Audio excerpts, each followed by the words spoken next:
할렐루야. 예, 감사합니다. 예, 잘들 지내셨죠? 오늘 우리 박순옥 권사님 오셔서 너무 제가 기분이 좋습니다. 함께 은혜 나눌 수 있어서 좋고요. 오늘 은혜를 우리가 모두가 다 나누는 그런 시간이 되었으면 좋겠습니다. 저는 오늘 여러분과 함께 라합의 신앙 이와 같은 제목으로 말씀을 전하고자 합니다. 여호수아서는 이스라엘의 역사를 다룬 역사서로 보는 또는 그렇게 분류를 하지만은 정통 히브리인들은 역사서로 분류하지를 않습니다. 그들은 예언서로 분류를 합니다. 오히려 예언서로 분류를 하죠. 왜 예언서일까요? 우리로 보면은 완전히 오늘의 말씀은 역사 이야기인데 왜 예언서인가? 그것은 하나님이 주신 말씀 또는 하나님이 모세를 통해서 주신 예언이 이루어지는 그런 성취되는 과정을 보여주는 책이기 때문에 히브리인들은 오히려 예언서로 보는 것입니다. 그러니까 하나님이 주신 약속이 어떻게 우리의 삶 가운데에 성취되는가를 보여주는 것입니다.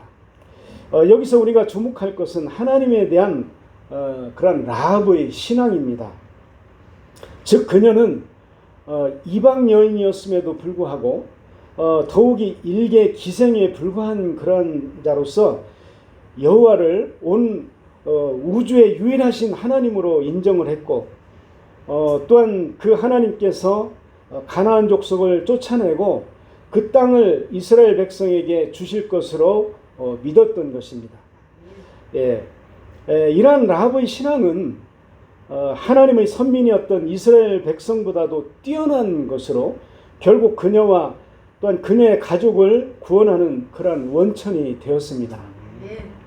이것은 우리에게 바른 신앙의 지식과 신앙이 구원의 명확한 그런 사실을 올바로 우리에게 알게 해줌과 아울러서 민족과 혈통을 초월해서 하나님을 믿는 모든 사람들에게 구원이 미치게 될 것임을 상징적으로 언급하고 있다라고 하겠습니다. 그러면 이런 본문의 말씀을 통해서 우리가 얻게 되는 그런 구체적인 교훈들은 무엇인지 한번 살펴보도록 하겠습니다. 여호수아는 두 정탐꾼을 여리고에 보내어서 그곳의 상황을 파악하고자 적진에 보낸 것입니다. 그리고 그곳에 그 기생 라합이라고 하는 그 집에서 정탐하기 위해서 들어갔던 것입니다. 그런데 이것을 그 여리고 왕이 알고 기생 라합의 집에 사람들을 보내어서 그들을 잡으려고 들어갔죠. 그랬을 때 기생 라합이 어떻게 했죠? 옥상에다가 그 두 정탐꾼들을 숨겨주었습니다. 그리고 그들을 이제 잡으려고 찾아온 사람들에게 기생 라합이 그들이 더 먼저 갔으니까 부지런히 그들을 쫓아가면은 그들을 잡을 것이다. 이렇게 둘러댐으로 인해서 그들을 따돌리고 그 두 정탐꾼들을 이제 숨겨주었던 것이죠. 그리고 오늘 우리가 읽었던 말씀 8절에 보면 또 그들이 눕기 전에 라합이 지붕에 올라가서 그들에게 이르러 이렇게 말씀을 하고 있죠. 8절에 여기서 8절에 보면은 여기서 두 사람이 눕기 전이라는 그런 말이 나옵니다. 두 사람이 눕기 전이란 자신들을 찾는 여리고 수색대로 인해서 극도로 그들이 긴장을 한 그 두 정탐꾼이 이제 수색대가 돌아감으로 인해서 이제 긴장을 풀고 이제 막 잠자리에 들려고 하는 그 때를 말하는 것입니다. 따라서 이때가 지나가면은 라합은 이스라엘 정탐꾼들과 이야기할 시간이 없을 수도 있었습니다. 왜냐하면 이스라엘 정탐꾼들이 언제 그곳을 떠날지 알 수 없는 일이었기 때문입니다. 그래서 라합은 그 기회를 놓치지 않고 정탐꾼들을 찾아가서 자신과 또한 자신 가족의 구원을 요청을 한 것입니다. 그렇습니다. 두 사람의 눕기 전은 라합에게는 구원의 기회였으며 그때를 놓치면은 영원히 구원을 얻지 못할 수도 있었습니다. 이처럼 구원의 기회를 알고 또한 그것을 붙잡는 것은 매우 중요합니다. 구원의 기회가 열려 있을 때, 구원의 기회가 주어졌을 때 그것을 붙잡고 놓지 말아야 합니다. 성경에는 구원의 기회가 주어졌으나 그것을 잡지 못해서 멸망에 이른 그런 사람들이 나옵니다. 노아 시대의 사람들이 그랬고요. 또한 소돔과 고모라 멸망 당시에 롯의 아내와 그의 사위들, 그리고 분열 왕국 말기의 이스라엘 백성들이 그들인 것입니다. 그들은 한결같이 다 구원의 기회를 만났지만은 그 기회를 스스로 버림으로 인해서 결국 멸망의 길로 달려갔던 것입니다. 이와 달리 성경에서는 자신들에게 주어진 구원의 기회를 굳게 붙잡아서 구원에 이른 그런 사람들도 많이 나옵니다. 우선 예수님 당시에 여리고의 그 소경을 들 수가 있습니다. 그런 예수님이 자기 앞을 지나가시자 큰 소리로 외쳐서 자기를 구원해 달라고 간구했습니다. 사람들이 말리고 또한 그를 제지했지만은 그는 전혀 개의치 않고 오히려 더욱 그 소리를 심히 질렀다라고 말하고 있습니다. 그는 구원을 요청을 하였고 결국 그로 인해서 눈을 고침을 받고 또한 구원을 받을 수가 있었습니다. 그 외에 두로와 시돈 지방의 한 가나안 여인도 귀신 들린 자기의 딸을 고치기 위해서 예수님을 찾아갔지만은 예수님이 어떻게 했습니까? 예수님으로부터 거절을 당하고 또 심히 모욕적인 그런 말을 듣기까지 하였습니다. 예수님은 자녀의 떡을 취하여서 개들에게 던짐이 마땅치 않다 이렇게 말씀을 하시면서 그랬을 때 아마 웬만한 사람 같으면은 끝까지 그 말씀을 듣지 않고 포기하고 원망하면서 돌아섰을 것입니다.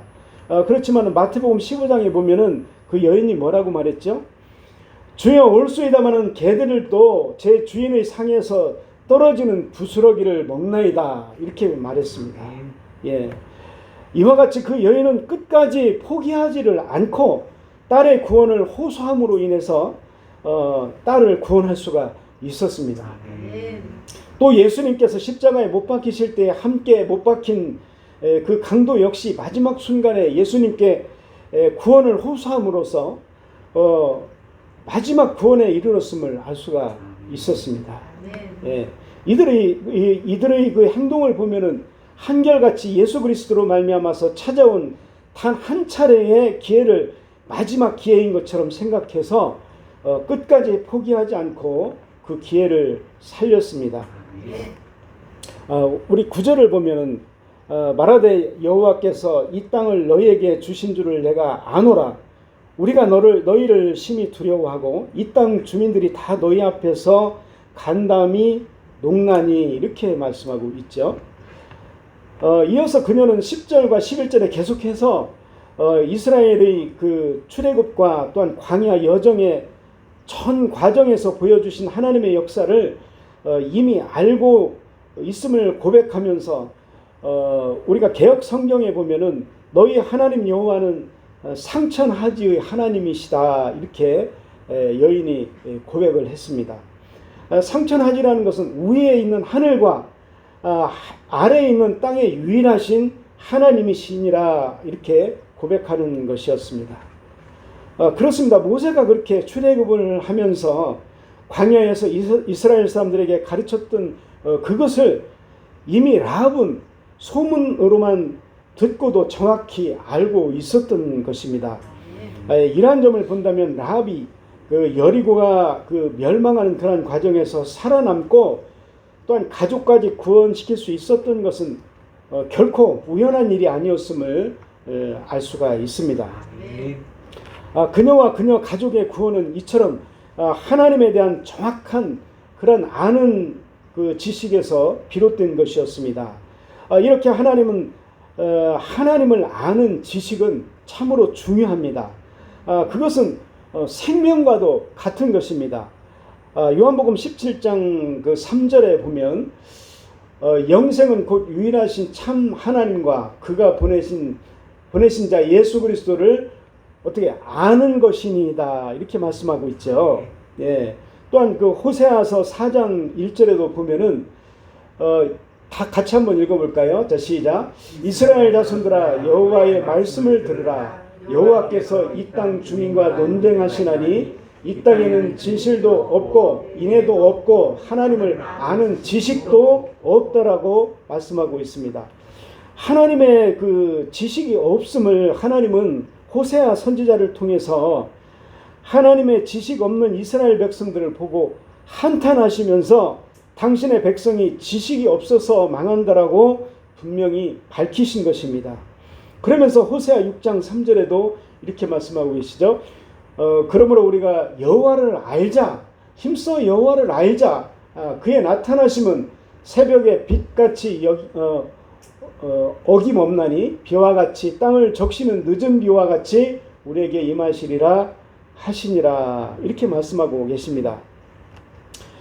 이어서 한번 10절을 보겠습니다. 이는 너희가 애굽에서 나올 때에 여호와께서 너희 앞에서 홍해물을 마시게 하신 일과 너희가 요단 저쪽에 있는 아모리 사람의 두 왕 시온과 옥에게 행한 일, 곧 그들을 전멸시킨 일을 우리가 들었음이니라. 이렇게 라합이 두 정탐꾼에게 말을 하고 있죠. 이것은 라합이 본래부터 타고난 믿음의 사람이 아니라 그가 하나님에 관한 소식을 들음으로써 믿음이 생겼다는 것입니다. 그 믿음에 의해서 믿음의 영웅 반열에 들게 되었음을 우리 또한 성경의 히브리서 13장 31절에 증거를 하고 있습니다. 우리 같이 한번 읽어보겠습니다. 자, 시작. 믿음으로 기생 라합은 정탐꾼을 평안히 영접하였으므로 순종하지 아니한 자와 함께 멸망하지 아니하였도다 라고 말씀하고 있습니다. 우리가 들었음이라 그런 말을 주목해 보시기를 바랍니다.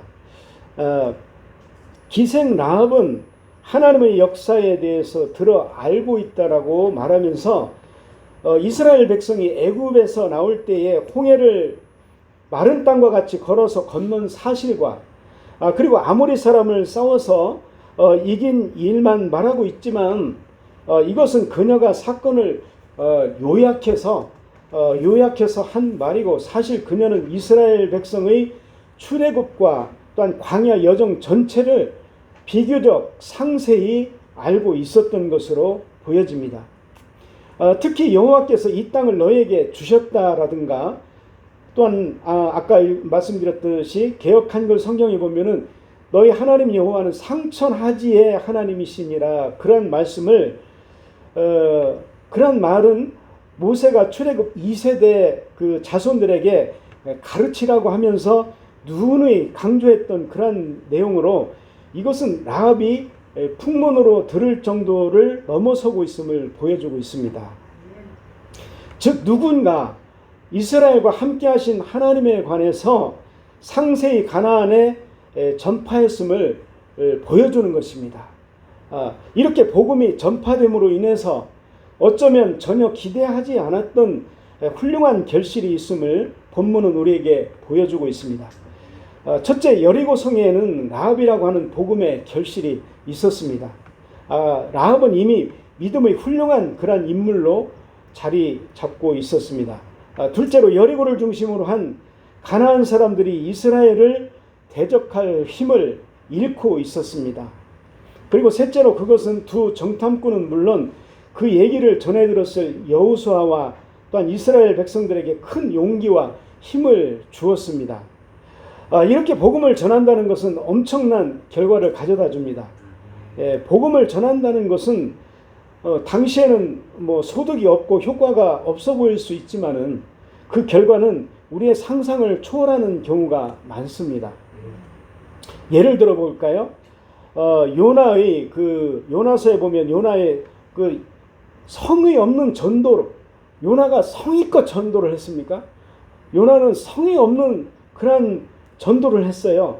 그랬을 때 니느웨가 왕으로부터 백성 심지어 육축까지 금식을 하면서 회개하는 그러한 역사가 일어날 줄 누가 상상이나 했겠습니까? 예.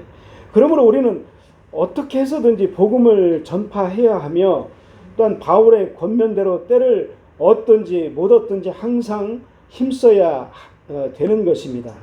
예. 12절과 13절의 말씀을 보면은 라합은 두 정탐꾼에게 내가 너희를 선대하였은즉 너희도 내 아버지의 집을 선대하여 이스라엘이 가나안을 정복하게 될 때 자신과 자신의 가족에 대한 생명을 살려달라고 요청을 하고 있습니다. 뒤에 나오는 6장 22절에서 25절을 보면은 두 정탐꾼도 라합을 살려줄 것을 약속하였고 그 약속은 그대로 지켜졌습니다.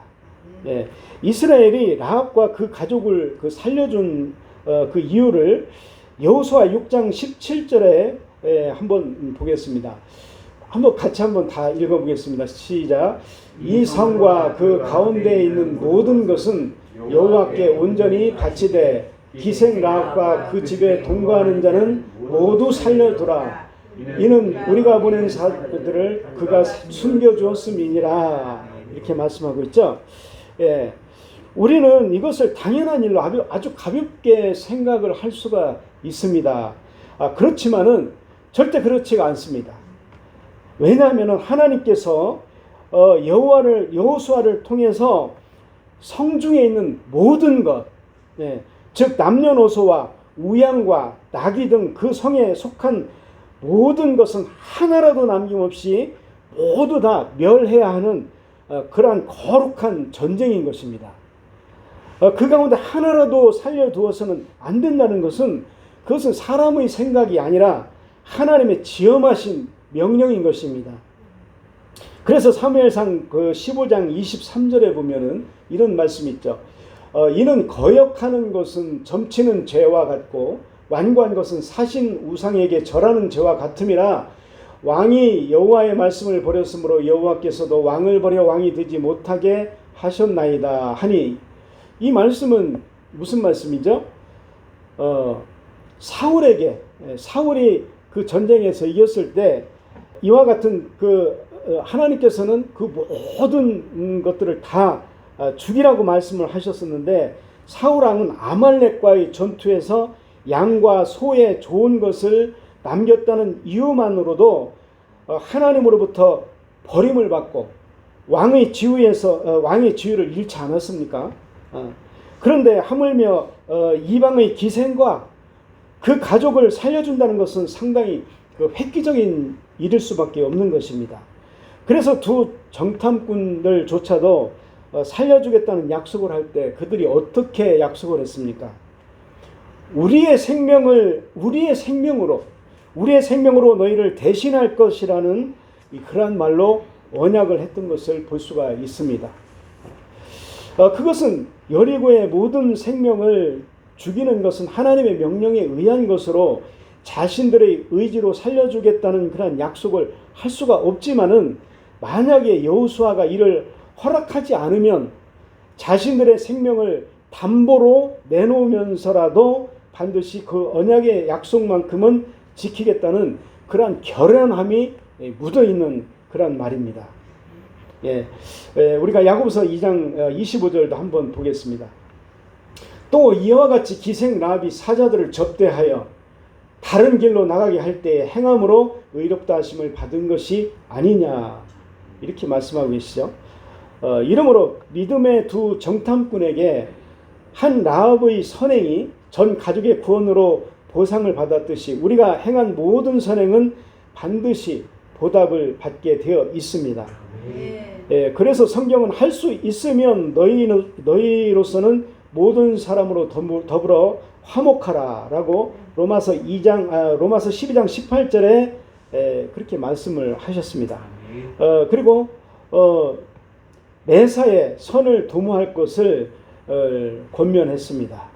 선을 행한다는 것, 그것은 하나님의 입장에서 하나님이 기뻐하실 그런 일을 행한다는 것입니다.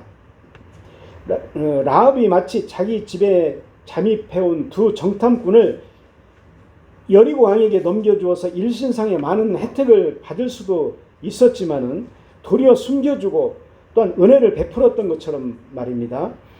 그러므로 성도 여러분, 할 수 있는 대로 하나님이 기뻐하시는 그러한 선행에 힘쓰시기를 바랍니다. 자비를 베푸시고 불쌍히 여기심에 힘 닿는 대로 하나님의 영광을 나타내 드리는 그러한 마음으로 남을 도울 수 있기를 바랍니다. 예, 계속해서 13절을 한번 보겠습니다. 그리고 나의 부모와 또한 나의 남녀 형제와 그들에게 속한 모든 사람을 살려주어 우리 목숨을 죽음에서 건져내라, 이렇게 라합이 요청하는 것을 볼 수가 있습니다.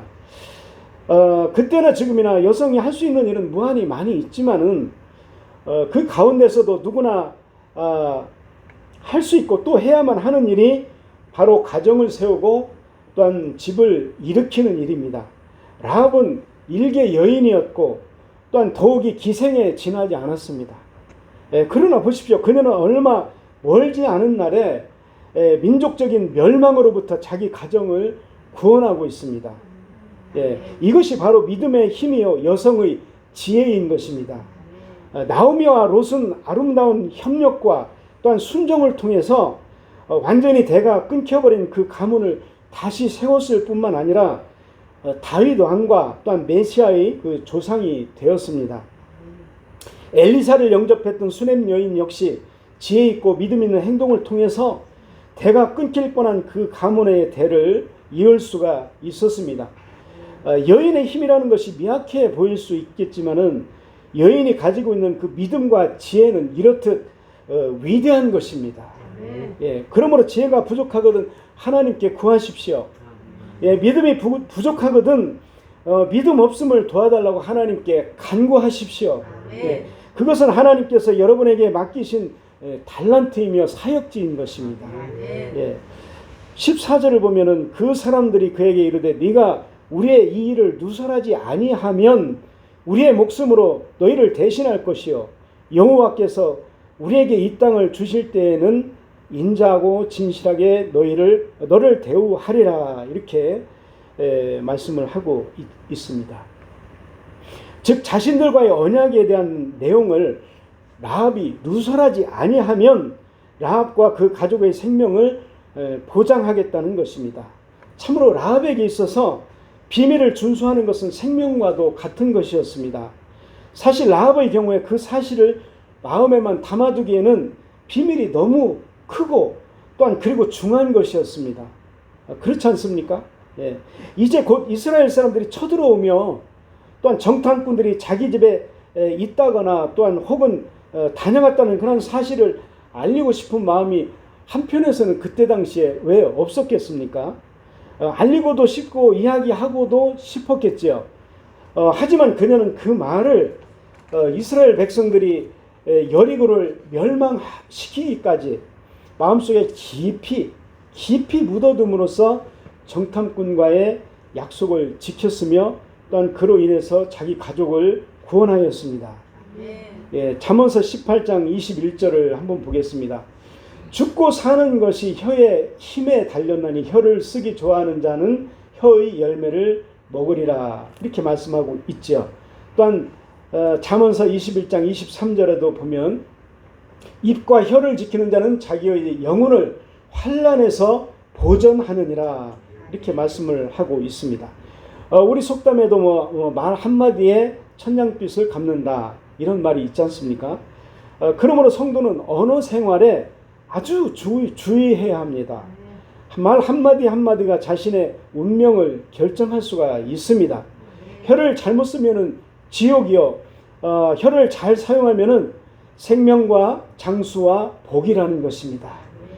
우리가 어렵게 신앙생활 하면서 좋은 끝을 봐야 하지 않겠습니까?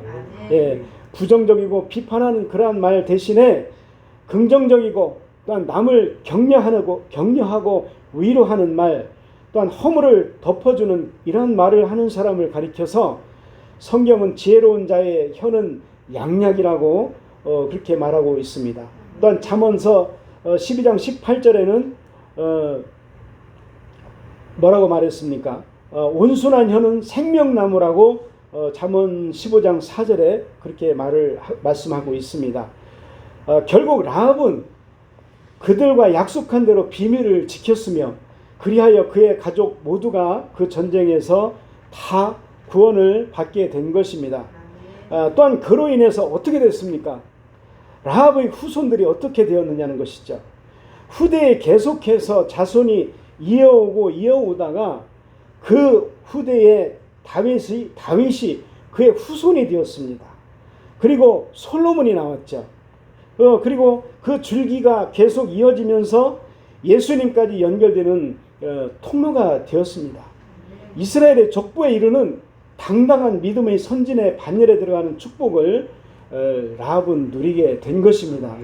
예, 라합은 행함으로 의롭다고 선언이 된 여인입니다.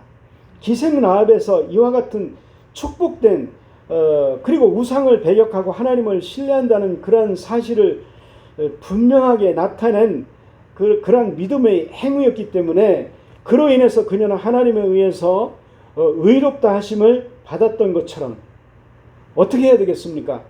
우리도 이와 같은 축복의 반열에 참여하는 저와 여러분들이 다 되시기를 예수님의 이름으로 축원합니다.